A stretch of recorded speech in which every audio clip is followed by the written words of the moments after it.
first. Coach Leipold talked about the camp that Jaylen has had and being really strong. What have you seen from him and how has he impressed? Leadership, growth, I believe. I think the new group of receivers kind of maybe got him kind of, it's his team. Like he been in 5 years. You know, somebody kind of comments like, Coach and me and him have been together probably one of the longest tenured groups of people in those positions. I think the natural growth, him becoming a better leader, being able to speak, get guys to do more, how you say it, kind of be in that position of not as much Peyton Manning, like be here, but be able to get on people and be confident about that. I think that's the biggest thing growth-wise. I'm really excited about that. You talked about when we got you earlier this fall how Jaylen maybe pressed a little bit when things weren't going as well for him a year ago, and yet some of the best things that he does are off schedule and creating something out of nothing. How do you balance that as a coach to kind of let him do the things that he does really well while also at the same time, you know, maybe reining in some of the pressure? No, it's a great question. I always tell people, I told you guys this before, it's like there's this line, and we're just talking about people like Brett Favre, Aaron Rodgers, all these guys. There's this line where, as a quarterback, you got to figure out where the line is, where greatness is great, and then over the line you become bad things. Really, you can go down really fast. So in practice, you got to keep testing that line. I think the good thing we do in practice is put kids in situations, 2-minute situation, end of game situation, just let them kind of practice. There's gonna be some mistakes. There's gonna be some bad plays. I kind of get a feel of what he is comfortable with, what I'm comfortable calling for him. I think that's the best way to be able to get that done. So that's the exciting part. It's hard sometimes. I said learning stinks sometimes. It's hard sometimes. And actually like, ooh, that's not good. But you also figure out what kids can and can't do. So I'm excited about that. I'm gonna let kids fail in practice to find them so they won't fail on Saturday, if that makes sense. So I think that's where it's been more fun to kind of see it. And we're not gonna call that, oh, he likes that. And it's been great. Lane said that you'd be up in the box Yes. this year for games. What went into that decision? The way our game plan is, it's hard. Like, we're pretty worried, some of our stuff, so it's kind of easier to be able to have a relaxed atmosphere and be able to kind of spread out the game plan, kind of see what's going on. So that's why what I love to be on the field, the quarterbacks, you gotta do, I'm gonna miss that. I love that part. But it's just like in the bowl game, for what we do offensively and for the vision, be able to see what's going on, it's much easier to see. When you're on the field, you can't see the other side, if that makes sense. So you can see what's close to you, but you can't see what's actually going on. Where here, and quarterbacks, we always kind of had the back end to front end picture, so you can kind of see what's going on secondary wise. You kind of see, ooh, we got this, or it might be able to have this, or you can't see it on the sideline. So that's what makes it easier. And for the way to call plays, it's hard if you have this game plan to be able to kind of have this big long game plan and be able to hit this button and talk to the quarterback and then find this play and so on and so forth. So this is easier for me to be up in the box. And I worked pretty well in the bowl game. Hopefully we'll maintain that positive hit, right? Just kind of build off that. But it's a great question. Throughout your coaching career, have you had an indicator at this time of year how ready your guys are to go? I don't know. That's a good question too. I don't know if there's a specific indicator. I think there's a point right now where it's like, what I can feel now is the kids are like, let's get to Fresno State. It's at 8, I don't know, what is it, 18? Practice 18, 17, 18, 19. You're kind of in that position of like, okay, camp's kind of over, but it's not. Let's get to Fresno. So that's a good feel because I think they're very confident in what we're doing. Like I told you guys before, we put a lot on them throughout the summer to we wanted them to be prepared to come to camp. That camp starts at practice 16 of spring ball and not practice 1, if that makes sense to you. So we didn't go back to the basics. The basics should be, we rolled. So I think that helped those guys get in a great position to feel good about themselves, and now we kind of just roll. So that's where I kind of feel like there are not as many mental mistakes. There's not many mistakes going on. So in terms of those kids, I was really excited. Mistakes maybe like, you know, throw it not perfect or we miss a block or something. In terms of like schematically, there's not many things. So it kind of, that's where I kind of feel like this would be kind of fun. Kind of excited to see what these guys do come next Saturday night. I think you've talked about how Jaylen has looked more locked in and more serious his demeanor. How's that kind of translated onto the field? I think communication-wise, you kind of feel it. Him talking more. How do you say this kind of like, he talks more like a coach now. Like me and him can talk about, hey, what do you see this, coach? I see this. What do you like? I can tell him now, like, hey, what do you want to see? Hey, I want to see this, coach, or coach, I want to see this in this 2-minute drill. I got to get this throw in. And the good thing is he knows the throws he hasn't made yet. Like, coach, I need more reps on this. So not necessarily, you never try to beat your defense in practice. You're trying to get yourself prepared for the season.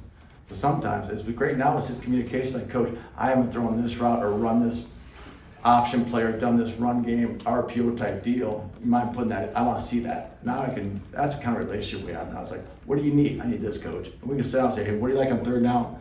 I think this week, these two plays be really good. Yeah, I'm with you. So a lot more of a kind of collaboration. And him knowing our offense so well that he can just collaborate. Yeah, coach, I like this guy. Well, let's do it. What is your plan for this year adapting to the loss of Devin Neal? Daniel LaShawn, that's our plan, which is a good plan. Yeah. Besides the rest of the guys, I think it's really cool. I don't know if that's the right word to say, but it's pretty impressive to have a kid like Devin graduate and go on. And I hope he does great things, and have two guys behind him picking up LaShawn and having Daniel Highshaw. It's like that's just such a bonus. And you guys have seen Daniel at his best, and so how excited you are. I think he's in as good a shape in the however long he's been here. He looks great in terms of just changing direction, and he's worked so hard. He's great at pass pro. His hands have gotten better. I'm so excited about him. Then you have LaShawn that comes in there. I'm like, geez Louise, like you got two guys who learn. One guy learned from Devin. Seen him. Another guy who's played a different spot comes and picks things up really fast. So I think we're in a great spot. I'm really excited about that room. Those two guys, let alone all the guys. Those two guys are pretty fun. And then as a coach, how are you getting players ready to go into a new stadium and bring that energy in there? I think it's going to be a natural energy. I think you go in there and practice, you can't not, I know it's a double negative, you can't not be excited. Like it's just, and it's kind of a cool look now because you kind of see the new and the old. Kind of a cool little part of it to see it. But going in there, you're like, I can't even think about what it used to look like. I really can't. I can't even picture it anymore. It's changed so much. But if you walk in there, and we haven't seen the scoreboard on any of that stuff yet, but you walk in, it's a natural, like, wow, here we go. So I think it's gonna be, I think the kids will be, and the electricity in that building, I think it's gonna be a really loud building. It's kind of high and building this direction, it's gonna be really loud and exciting. So I think it's just gonna be electric. Going back to the question about the running backs, what's kind of going to dictate usage pattern at that position? You don't have that clear 1A like Devin was last Right. year. Is it situational, hot hand, there's certain stuff that fits certain backs better? What's going to dictate? Combination, and I think what Jaylen does a good job, we talk about this, I think we all feel the same way, is like, you like to get guys, but you know what, you hate to not have a guy get some reps early, if that makes sense to you, like, not playing a guy that also doesn't get there a second, you like to play them both early, and get them involved in the game. So I think you'll see them both pretty early in most games. Kind of give them a chance to get touches, and away we go. But I think it's really hard for any position all of a sudden not play for a while, so I can get in there midway through the second quarter or something. So I think that's kind of the plan. There'll be something, of course, they might do something better than the other one or whatnot, but they both do things really well. So it's not like much on like play specific. It's like, hey, let's get, hey, whatever series we decide, Jay will decide, and we decide as a group, great, let's do it. So I think you'll see them both, good amount. Coach, what group are you most excited for, and how will you maximize their strengths? All groups. You know I can't. I'm excited about all of them. Back when I was the quarterback guy, I'd be like quarterback room, obviously. But I think all the groups have grown really well. The depth, what I've seen compared to last year, I think the depth in all positions is probably the best we've had. I think there's always been depths in some positions that make sense and feel good, but now it's like every position is competition still. I know Coach talked about the depth chart still working itself out, which is awesome. That means you have a lot of good guys who are competing. So I think that's what I'm most excited about. The overall group, I think has been really fun to watch. I think there's a good position. I think the depth at all positions, I think selfishly a little bit, the quarterback room is pretty darn deep just because there's so many of them that can all play. And that's not, in this day and age, I think that's hard to find.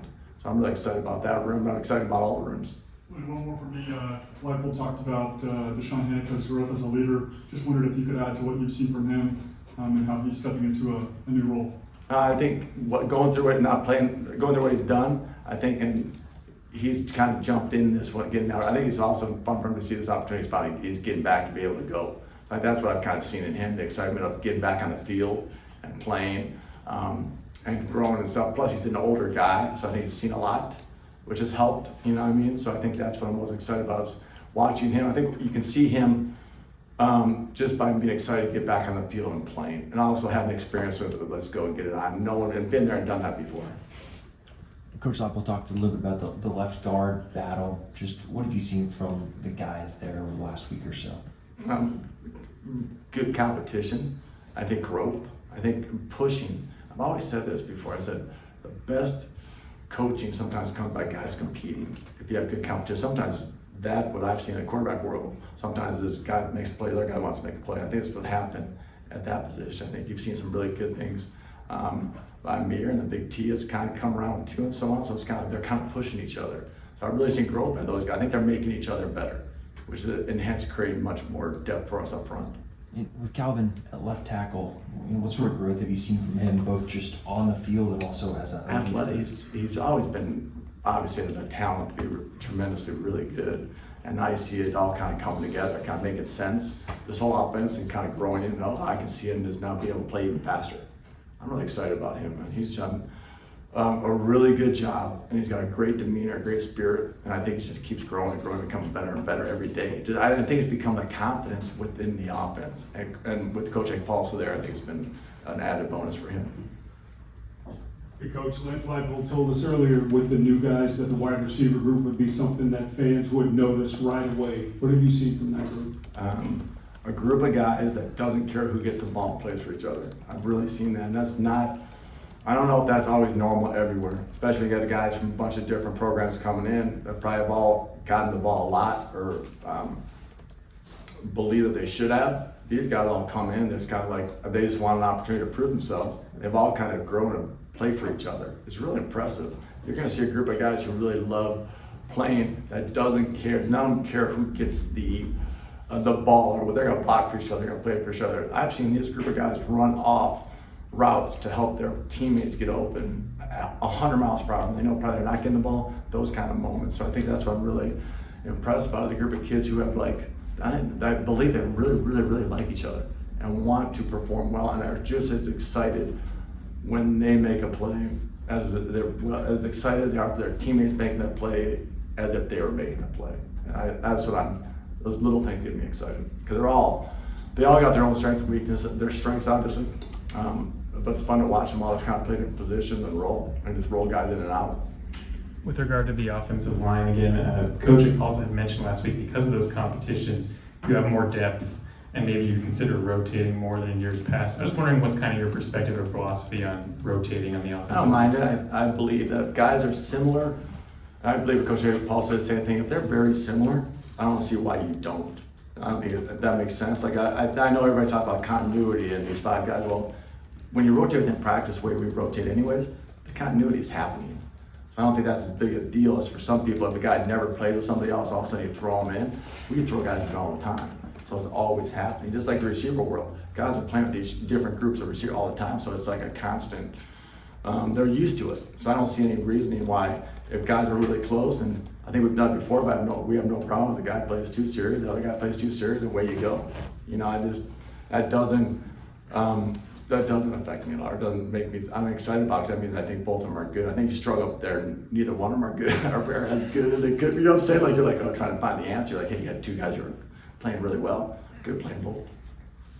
Anything else for Coach Zebrowski? All right, thanks everyone. I saw the hand. You can just Cam Pickett, what has he done to stand out to you, and what skill set does he have? He's speed and strength. He's a strong young man. He's explosive. I think that's what kind of stands out, being able to change direction really fast and have great burst. I think that's what help him as he plays different positions, but play the inside slot position sometimes, be able to create separate, kind of like what Luke did. In that regard, you hope to get there, and I think he's an explosive, dynamic kid. He's got a great upside. We got one more. If you had one word to describe each position group, what would you use? So you want me to have one word for each position group? Yeah, like O-line, tight end, quarterback, running back, receiver. One word for each group. Okay. Quarterback room. Potential. I always want dynamic. I think they all have I'll expand, like the dynamic meaning they all have the ability to run it and throw it, which I think is pretty cool. That's kind of a dynamic group. The wide receiver room, like I said before, whatever word you use for, they're a tight knit group. What's one word I can use for that? Selfless. There you go, selfless, love. So you guys can create the words. I'll give you the story. You guys can create the word. Selfless group. Love it. Tight end group. They are multi-talented group, or how I said they can do a lot of things, all of them can do Versatile. different things, versatile, love it, versatility, they're versatile group, versatility. So I'm gonna give you a story, you read it, versatile group, great word, O-line, physical. I'm gonna say tough guys, I like that group is physical, tough guy, I use 2 words for them. Running backs, powerful. I'm the same way. My coaching staff too? Offensive coordinator. Awesome. Position, overall coaching group, a blast to be around. That's a good question, man. I get one prepared. I like to think it helped me. All right, thanks everyone. Thanks, guys. Have a good night.